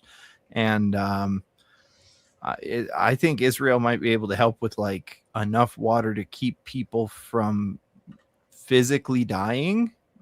But I don't know what else you do about that situation, which is ultimately what's underlying the collapse. No. I mean, there's a lot of stressors that are going to become much more apparent as this kind of goes on. The water is one. Food will be a problem. I bet they have a little more food stored up than the average American might, but you'd be surprised. Authoritarian regimes, food is one of those kind of control items that the regime will use in order to, have a better, short leash on their population. I'm still on the guy that I just banned from the chat. I don't know how the timeline on that works because Nixon came out for Kennedy. It doesn't make any sense. I mean, I don't know. It's part of why I was like, it's creative because like he didn't even go after the things you usually see, right? There wasn't any Mossad or all Epstein. He went after people who are all long gone and dead and whose legacies are pretty much settled. I like that. As far as a creative thing goes, that's funny to me. It was very interesting. All right. Anything else? Well, not from this. Anything from Iran? Oh. Anything else you want to talk about before we move on to Europe and essentially the Muslims proving to us that they are completely incompatible with Western living? Guys, it was in the Rumble chat, not YouTube, so sorry. Y'all missed it. So let me just say that it involved non-consensual sexual acts between Nixon and Kennedy, and that's what really killed Kennedy. Yeah. Needless to say, the bullet wound to the head was not the cause of death. Secondary. Yeah. Secondary. Maybe that was what really caused that hole in his head. I mean, one would have had to have happened 10 years after the other, but hey. Well, in fairness, Nixon did run against JFK. Yeah, they ran. That's who JFK defeated. So, yeah, you've heard the anecdote. Just so you know, YouTube chat, they're stunting on you in Rumble chat. Yeah. Do you guys know the anecdote about the debate, the Nixon-Kennedy debate? You guys just told us. What? Oh, well, yeah. I wasn't thinking about that. But anyway, true story here. So they did the debate. It was the first debate ever to be televised on television, right? But most people, like a lot of people listen to it on radio because that's how people have gotten that kind of news in the past. So the audience that watched the debate between Nixon and Kennedy and saw it on TV overwhelmingly thought that Kennedy won the debate. But then if you listen to it on radio, it was the exact opposite. Like people who listened to it said Nixon was like way better on his points and like had better substance and all this kind of stuff because they weren't distracted by the visuals and the kind of, and which totally makes sense that like, if you look confident, then, well, I have no idea what he's talking about, but he looked good saying it. So, oh, well. Right. I've got something that just crossed the timeline before we move on to the next story that I think you'll all appreciate. Earthquake in Mexico? No, just an old black and white of boars getting set in a defensive position to guard a rail line. Nice. Little Rule 303. Yeah. Those are some hard men right there. Facts. So should we get on to this next travesty? It would make me more angry if it wasn't German citizens. Well, the first thing I want to mention is that we talked about an explosion in a Swiss club. As it turns out, it wasn't an explosion; it was a fire. But it practically was an explosion as fast as the fire spread, and it killed over 30 people. Yes, mostly young folks. And based on the video from inside the room at the time of the fire started, it looked like basically somebody held candles up close to the ceiling, and it was this. It's almost like it was Chinese. It was cheap Chinese sound foam. Listen, this is an important safety thing. If you're designing your own sound foam studio, this is absolutely necessary. Before you install a single piece of it, you take a piece of it and hold it up to a lighter. Does it stop burning when you pull the lighter away from it? You can install it. Does it keep burning on its own? You're signing up to be a human candle. Yeah. Yardy boy, I've been summoned by the mention of 303. Joe, you ever shoot much 303? Yes. I had a fascination in the Lee Enfield back in the 90s, and I didn't own one, but I always meant to get one, but I never had like $80 when I went to the gun store because that's all they cost back then. Yeah, all it used to cost. My uncle has an SMLE, and it's a good gun. Yeah, but I had a friend who had one, and I liked it because it had a little more oomph behind it than the what is it, the Mauser. Yeah, it's a good gun. Good gun. All right. So this is everything we're getting ready to watch now. So Iran, cautionary tale, right? I guess, but you could say, I don't think Iran would happen. What you're seeing in Iran would not apply as much to America because of the 400 million guns that the civilian populace owns. So it would look very different in America. But what we're going to see here in Europe is very much a cautionary tale and potentially just, years/months/days away from, depending on where you live. Watch as the German streamer attacked by migrants while trying to prove Cologne is safe. So this is that suicidal empathy that we talk about so much. Let's watch the video and then we'll kind of read the story. Mit Handschuhe besser ist. Au! Au! Just a rock right in their face. Ich habe irgendwas abbekommen. Ich habe irgendwas gegen den Kopf bekommen. Au! Ich glaube, wenn ich so 2 Meter Türsteher-Schrank wäre, hätten die das nicht gemacht. Schon wieder, Alter! Wichser! And then somebody else threw it. So, I mean, literally, she had 2 separate. It cut early because a bunch of people started assaulting her after that. Yeah. I didn't. Too, so. What's that? They sort of cut her. Yeah, they chased her too. Oh, I didn't see that part. Yeah. That's the cut that I saw was just that. If you can find the longer version, I mean. Yeah, let's see what we can do. Yeah, that next one's only 20 seconds too. Anyway, let me read the story here. German Twitch streamer Kunshi Kitty set out on New Year's Eve to demonstrate the streets of Cologne are safe for women. It's the suicidal empathy, right? Streaming live to her audience and said the broadcast captured 2 separate attacks on camera, forcing her to end the stream in distress.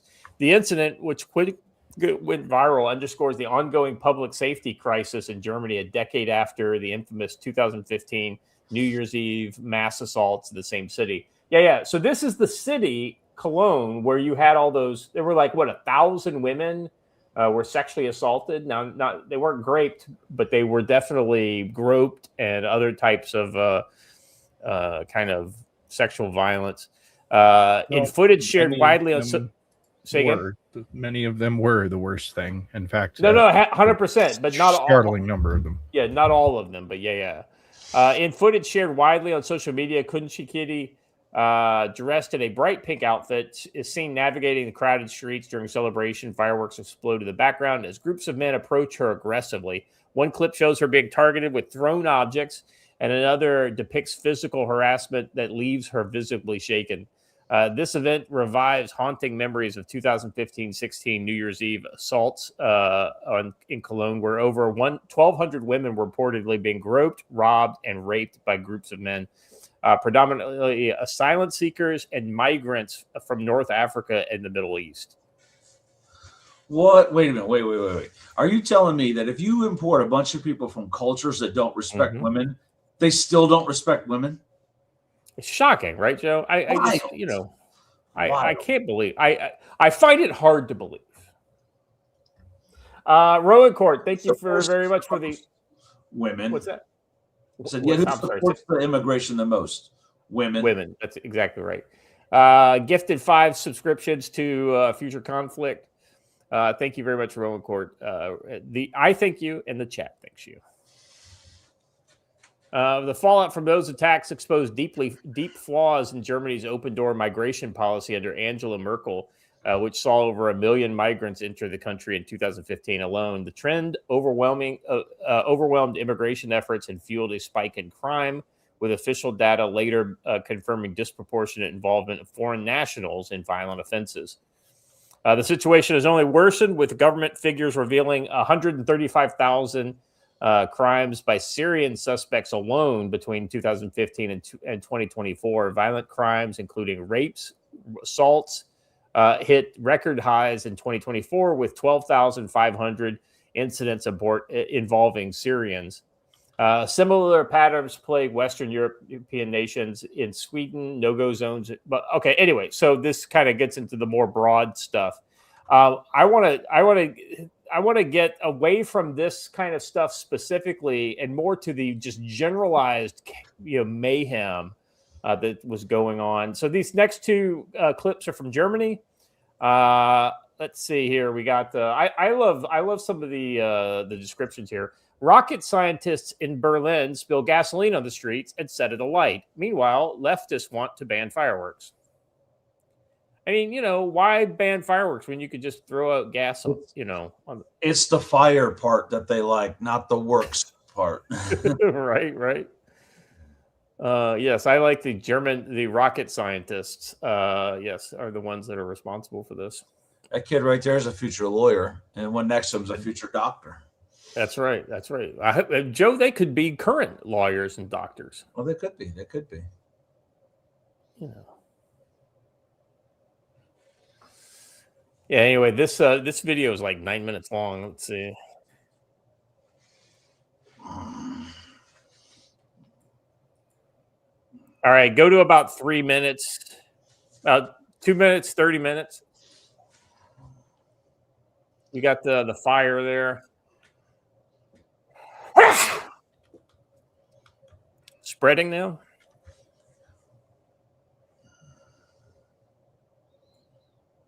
Cops walking by doing nothing about it. The Polizei. Now, if American soldiers had done this in Germany, boy, the Polizei would be all over them. You know what this video needs? A soundtrack of Der Kommissar playing in the background. So. Yeah, it's a perfect soundtrack. All right, so we got some firemen just kind of looking at it here.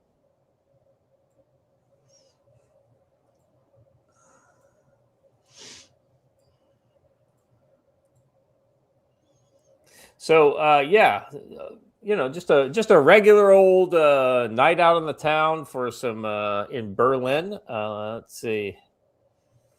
We got the more clips of the of Cologne. I guess this is video from 2015. So, a day after the allegations of mass sexual assault were made public, Cologne continues to search for the perpetrators and for answers.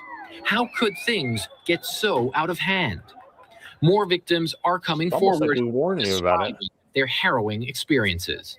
Aber dann wurden wir umzingelt von einer Truppe von ca. 20, 30. Suddenly we were surrounded by a group of between 20 and 30 men. They were full of anger, and we had to make sure that no one of us was pulled away by them. They were grabbing us, and we were trying to get away as quickly as possible.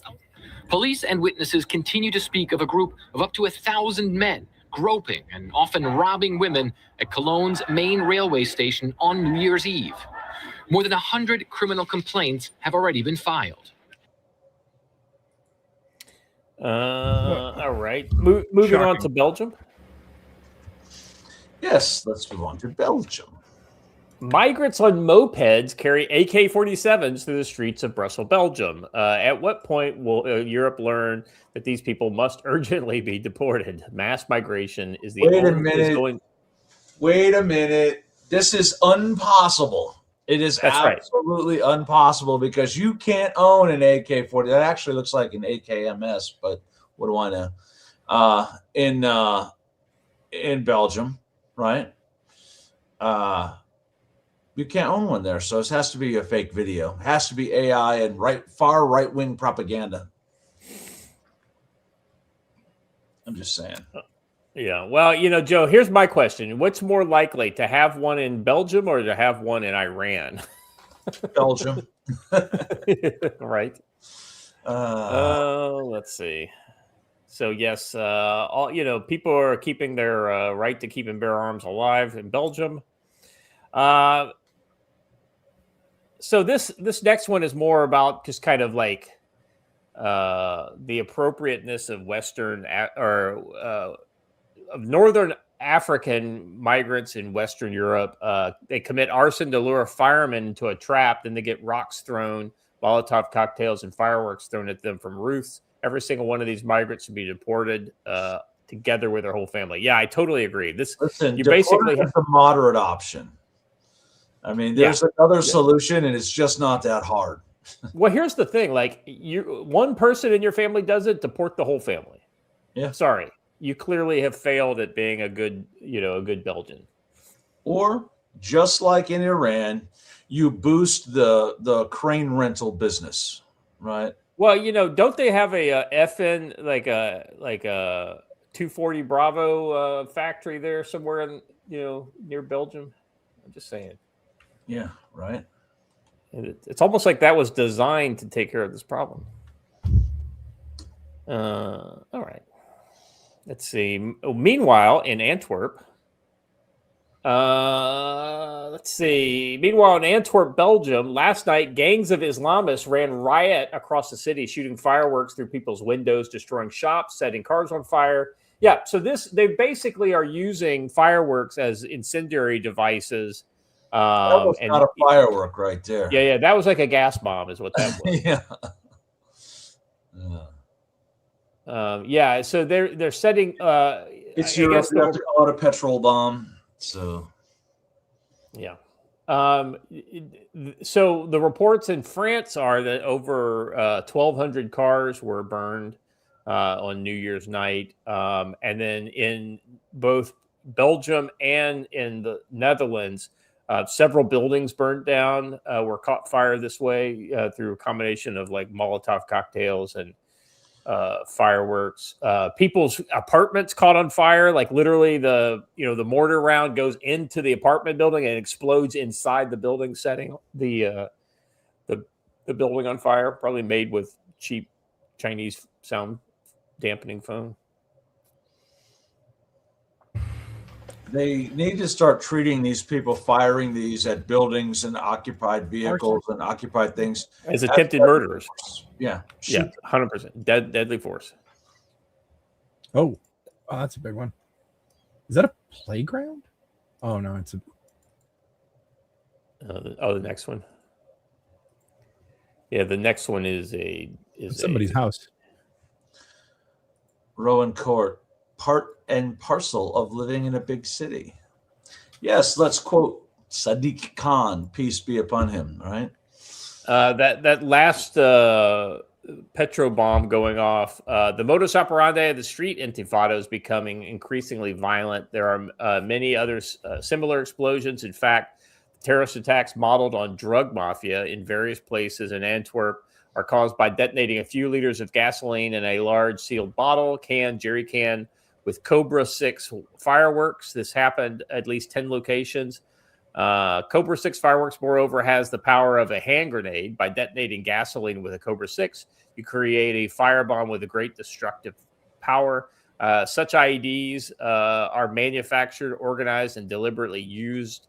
Shows that involvement of more than so-called pranks by youths. The intention is to attack the authorities and claim neighborhoods and districts by giving the impression that it's not all bad and that these kind of street terror belongs simply on New Year's anyway. One minimizes the problems and paves the way for even more violence at the next opportunity. Detonating such firebombs must be cataloged and prosecuted as a terrorist act. Yep, these people are sick of what they're seeing there. Let's see, moving on. I see the next one was in the Netherlands. So same shit, different place. Throwing a Molotov cocktail at a police car. These are North African invaders hit police car with Molotov cocktail. This is in the Netherlands.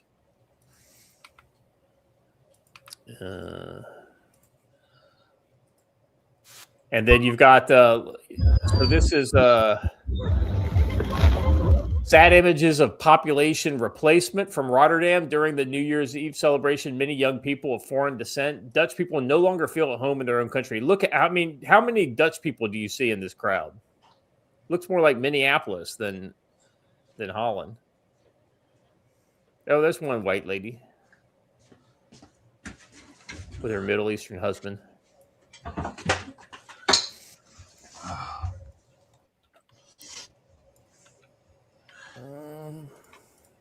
All right, moving on. You'll like this next one from Portugal, Joe.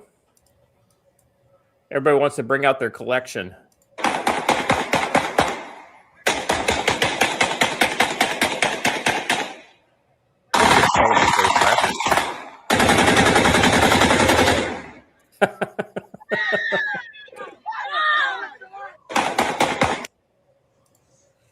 Nice. Nice. Yeah. Do they not know those bullets have to come down somewhere? They don't care. They don't care. It's not their neighborhood. Yeah. 45. Yeah. Elevated, super elevated, 45-degree angle. That's 6 miles down, someplace like that. There. Stormy says, such a waste of ammo. It is a waste of ammo. All right, Joe. Here we go. We're on to Italy here. Last night in Milan, there were only North African Muslims, an absolute disgrace. Milan belongs to Italians. We must take it back. It's almost like there needs to be some sort of a solution. You know, this is an interesting thing. That building there probably stood there for 500 or 600 years. What were the buildings like that were being built? That one right there. What were the buildings like that were being built in North Africa at the time? Oh, there weren't any. At best, they were mud huts, right? Crazy. I mean, it's just sad to see how. Well, like, Watcher, I don't know if you may have a different. Go down to into the comments. You may have a different. Yeah, there we go. Look at this one, Joe. Yeah, Rhodesia. I mean, 100%. Old South Africa, New South Africa. I saw an even better one with Rhodesia where it showed the actual same street. Yeah, I've seen that how too. it looks now, and it's crazy. But then again, you could say the same thing about Detroit in 1945 to 1950 with Detroit today. So here's more footage from Milan in the next post here. Oh, I had Maloney next. Just reference the this is the nicest mosh pit I've ever seen in my life. It must be the gayest mosh pit I've ever seen in my life. Well, maybe it's just inbred. It's something.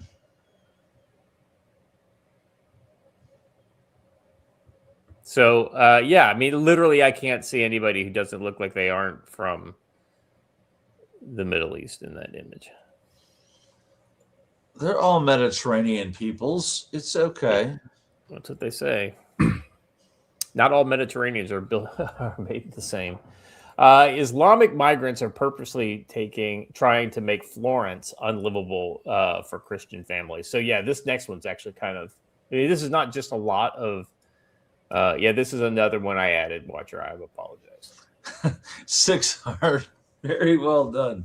We was Parisians.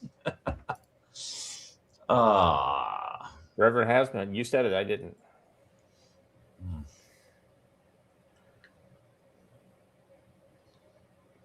I mean, because why not, right? You didn't pay for it. Just break it. You didn't pay for it. Yeah.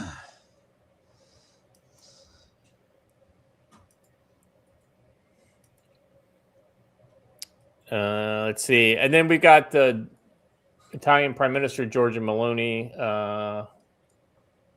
Of course, we want to hear it in Italian. Okay, hold on. Let me get it set up.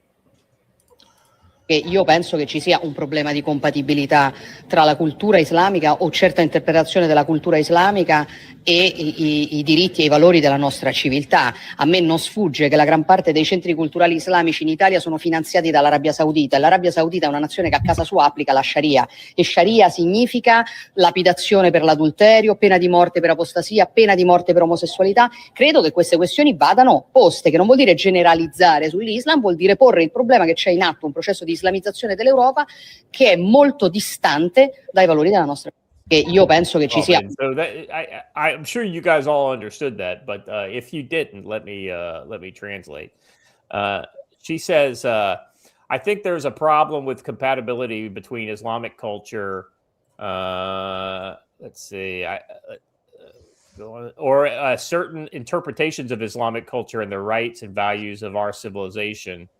It does not escape my mind that most of the Islamic culture centers in Italy are financed by Saudi Arabia. Saudi Arabia is a nation that is at home applies Sharia, and Sharia stands for lapidation, for adultery, death penalty for apostasy, death penalty for homosexuality. I believe that these issues should be raised, which does not mean generalizing on Islam. It means raising a problem that there is a process of Islamization in Europe, and they're very distant from the values of our civilization. And that's the end of it there. Very distant from the values of our civilization. Incompatible, one might say. Stormy, very pretty is a weird way to say smoking hot, but okay. And no offense, Scott, but I'd much rather listen to Georgia do it in the hottest language on the planet than continue to listen to you.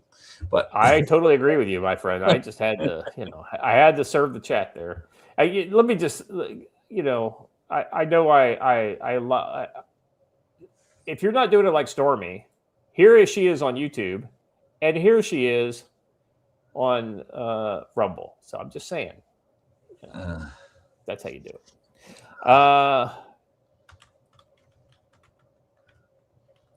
Actually, this next one's even better. Let's go back to the last video, the Giorgia Meloni one. Oh, sure. What about it? Now go into the comments. Now let's listen to this one, Joe. No translation needed, of course. Per favore, perché rischiamo veramente di diventare il campo profughi d'Europa, rischiamo veramente di essere lo zimbello del mondo, ci stanno ridendo in faccia in tutto il mondo, vi prego. Primo, blocco navale al largo delle coste della Libia. Secondo, le navi delle organizzazioni non governative che violano i confini italiani, sì, vanno affondate. I'm just saying. I'm just saying the earpods are in because that was her actually recording a phone call with me. And hold on. We need to blockade Libya. You know what? Maybe we can stay allied with just Italy. Joe, I mean, Watcher, keep going down. See if you see the image of. Yep, there it is. Pull that one up. one with the red text. The one with the red. Yeah, there we go, Joe. You got some competition. It looks like. No. Elon and I have already had this discussion. He knows where he knows his lane, and he got to stay in it. His lane is goth chicks half his age. Just you stay over there. Yeah, that's right. Oh boy. Holy. Rowan, I believe that would get you stabbed. By the way, just as Scott felt like he was going to get stabbed for asking for pineapple on pizza in Naples. Asking for ranch for your spaghetti will get you stabbed at a real Italian restaurant. They'll probably get it for you over at the Olive Garden, but that should tell you something. This is even more blatant. Check out this link I just put in the private chat. This is literally one of those mortar shells just tossed into an office building. It looks like not an. It looks no, it looks an office building. No, it looks like an apartment building. Well, I was going to say, I thought it might be an apartment building, but then I saw the sign on it. It looks like it's probably an office building. Look, fireworks are just illume shells. Prove me wrong, right? I mean, they are explosives. I mean,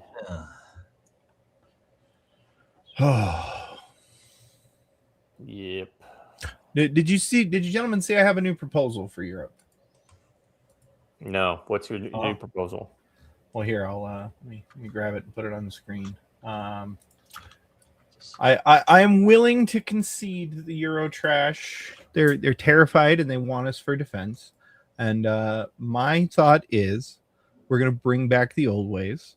We will stay engaged with them from a security posture if they ship all the children of all their aristocrats to be raised in America and held as collateral should they decide to betray us. And then when they come of age, of course, we'll send them back Americanized to rule over them. Check out the link that I just sent. The sheer volume of the fireworks going on. First of all, this guy just driving like a boss at full speed in the middle.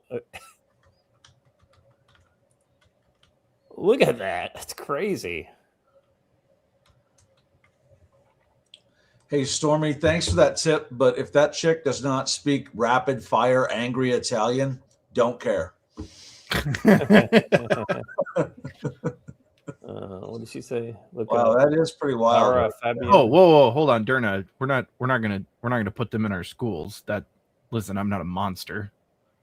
No, we'd have some sort of camp where we concentrate them. Yeah, they'll get private tutors. For all the best services. That'll be a military school, obviously. I mean, it's got to be. It's part of the whole point of this. All right, last one here. I got one more here. This is France. 1,173 cars reported on fire New Year's Eve in France. So, the bonfire continues. I don't have that new link that you're mentioning. That's in the notes. Oh, what? Oh, no, I had already played that one. Well, I know that's just the last one, though. Yep. So 1,173 cars reported burnt on New Year's Eve. And if you're holy shit.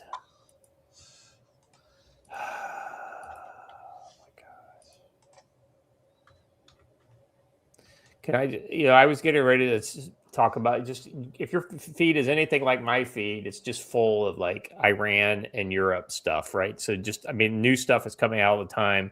And as soon as I start to say that, this is what I get served up on my feed. Just it goes to show you the fucking algorithm, sometimes it's great, but sometimes it crashes out on you. Oh. Yeah, this again. We've shown this on the show before. I've never seen this before. I have no memory. I rightly so. I think I blocked it from my memory. Oh my god!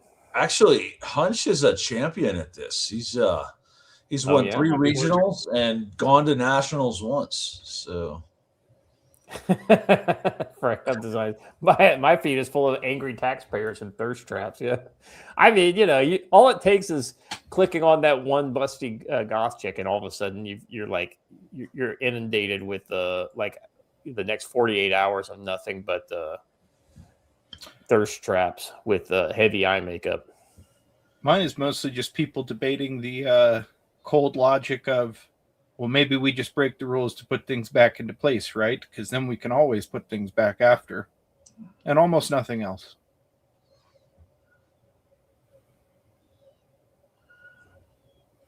Gentlemen, what else do we have to talk about today? We got 4 minutes before we hit the 2-hour mark. I don't know. Why don't we ask Chat?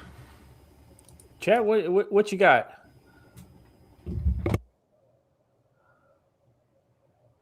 Did we miss anything?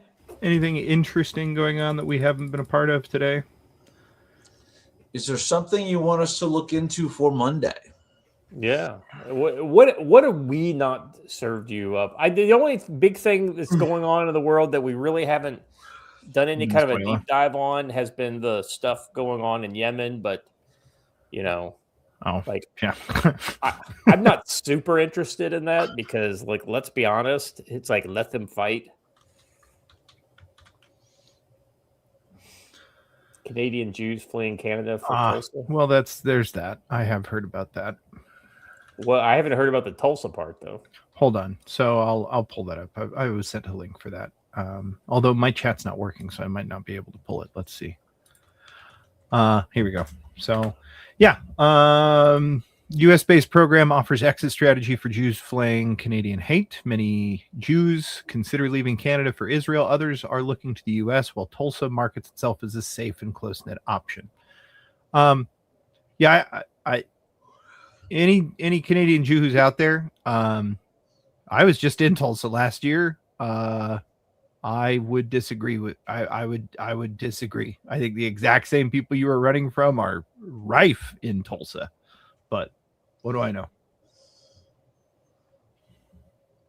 I'm still amazed at the number of people who, no matter what I post about, would say, "Yeah, but the Jews did it." Like somebody, we were talking about the Somali fraud. And this guy goes, "Yeah, I can't believe that this is happening, even though the Likud party is not fully in charge of the Knesset." I'm like, "What? Wait, what?" And he was like, "Well, yeah, it's the Israelis who fund the Somali food fraud." I'm like, "No, yeah. Well, you heard that the 60 IQ Somalis latched onto that, though, right? Because that's one of the things they're spreading around on their TikTok like crazies. Y'all are mad at us, but it's really the Israelis. Yeah, no.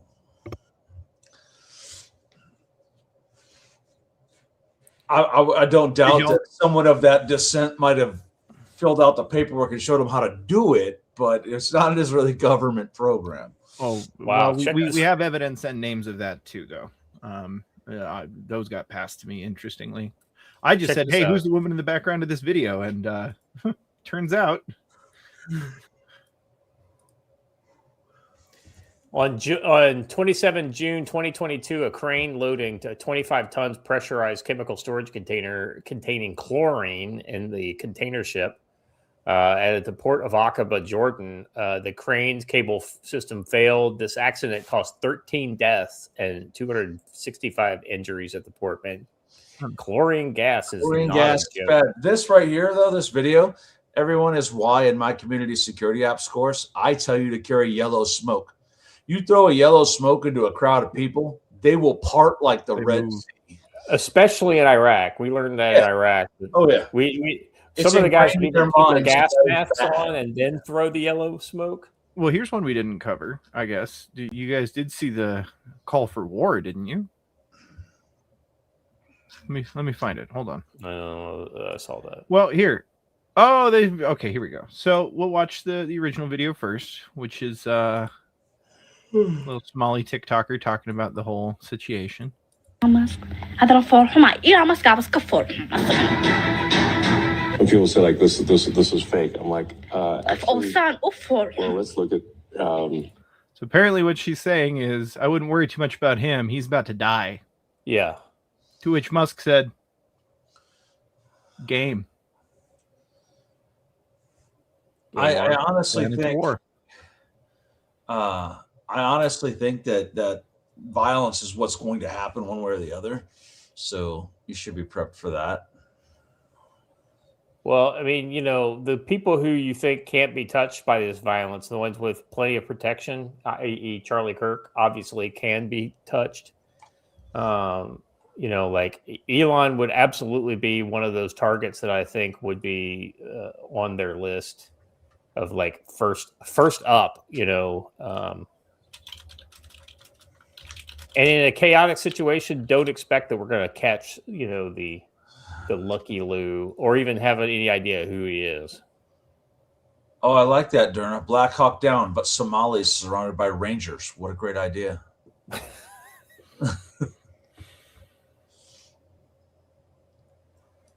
No, listen, it's worse than that in Minnesota. He says DOJ prosecutors are throwing cases on behalf of the Democrats. It's worse than that in Minnesota because you have people in the food fraud case going to trial, being found guilty by jury, and the activist liberal judge sets aside the verdict and dismisses the case. Right. When people start seeing that, they decide that, okay, voting is done and the court system is done. I guess that leaves one other option. Yeah, you could design the best court system in the world, but if it's full of corrupt people, then it doesn't matter. You can have all the best laws and all the best systems, but if the people are completely irresponsible and unaccountable, like these judges are, there's nothing can be done. And I haven't seen any of these judges get. Well, I take it back. That one judge did get arrested. It got convicted. The one who. But that wasn't for a judicial thing. That wasn't for a judicial thing. I know. I know. It was literally for a criminal act that's separate from her job. But I guess you could. Sly Dante, the answer is no. You move. They give you a year. You move. It's very simple. When do we get billionaire militia like old days? Well, on a very serious note, probably not that long. Yeah, the billionaires are getting fed up. This is where I remind you all that the Rough Riders were a rich guy's militia. It was not a. That's exactly right. I mean, yeah, they so well, and all I'm going to say is if it's going to be one side that's going to be roughly armed by whatever dregs China and Lockheed Martin can throw together versus the other side that's going to be Palmer, Luckey, and Musk, I know which side I'd rather be on. Well, we're talking on Twitter, and somebody said something about the Russians landing in Swan Valley. Oh, it was me, because somebody said they're playing Swan Valley on the Buzzer radio station. Yeah, I heard about that. Swan Lake, and I'm like, oh, that means they're going to invade Swan Lake. So I'm prepared to either resist the Russians or accept the arms shipment, whichever one they're here for. I'm prepared to handle. So I guess there was a big earthquake, like a 6.2 or something like that in Mexico. Oh, shucks. Anyway. About an hour ago.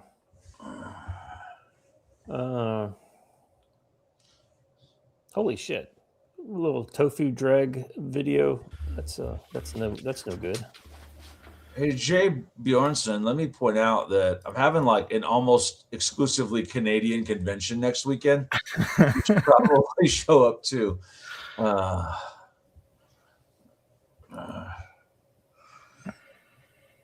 Gentlemen, anything else anything else to chat about? I mean, it's yeah. I guess that's it then. We appreciate your time in the chat. You guys are keeping it down. Thanks for the super chats and the gifted subs. Oh,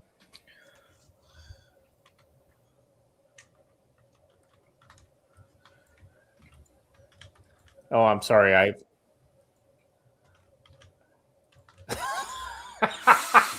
I'm sorry. I will share it in the private chat. We got to have something funny to start the new year on, I guess. Jay Clark says, either way, Joe Dolio's getting a PKM. Yeah, whether they hand it to me or they drop it, one or the other, I'm getting one. jawaabteedu waxay ahayd dowladda Mareykanka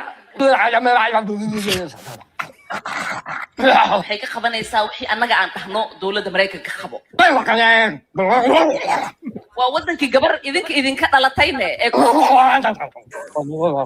wadanka Soomaaliya biyaheeda dad kaleeta iyo badeeda dad kale ma qaadanayaan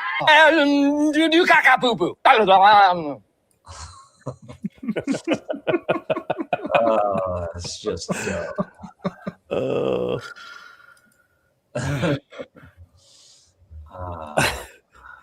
well, the next one was funny, but it was more tragic. Overconfident girl challenged male wrestler and regretted it instantly. Oh, no, that was good. I like that. Well, for the record, I wanted to point out somebody mentioned PKMs in the chat too, but whoever tagged me in that thing yesterday and said this with the cut down RPD, it was not an RPD. The RPD never accepted magazines. It was an RPK. That's the difference between the two. Right? The RPD was belt fed. The RPK mag fed.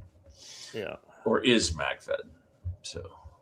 Yeah, the RPK is just on the RPK, by the way. Yeah, the RPK is mostly just an AK with a setup for squad. With a little bit longer barrel. Yeah. RPD is a completely different weapon. Yeah, the RPK is almost 100% interchangeable with AK parts. So. Evidently there's some cringeworthy AR-15 footage in the new Stranger Things. Listen, PSA is selling an IWI AR in Rhodesian brushstroke, and I think you all need to buy it. It's $750. So I'll have to check that out. Somebody came into the room last night and I had it on a computer and was like, no. I'm like, but mate, no. I'm like, oh, come on. Isn't the magazine change? So she cocks her. She puts a new magazine in and cocks it by basically like rubbing, like jacking off the carrying handle. It doesn't even go to the charging handle. I'm like, oh boy. I can't wait for Hollywood to crash. All right. Guys, that's all I got. Thank you for being here, chat. You were awesome as always. We will be back. Yeah. Stormy, yeah, it's the first season's worth watching. After that, forget about it. Thank you for being here, guys. We will be back on Monday. If something really crazy happens in the world over the weekend, we will we may consider a weekend show. We'll see. I'll talk to the boys. But for now, planning on seeing you guys again on Monday morning, same time, same channel. If you haven't done it already, please like the video, subscribe to the channel, hit the bell for notifications. Let your friends know that we're getting some good info over here on the Council on Future Conflict. Thank you, chat. Thank you, panel. And as always, stay safe.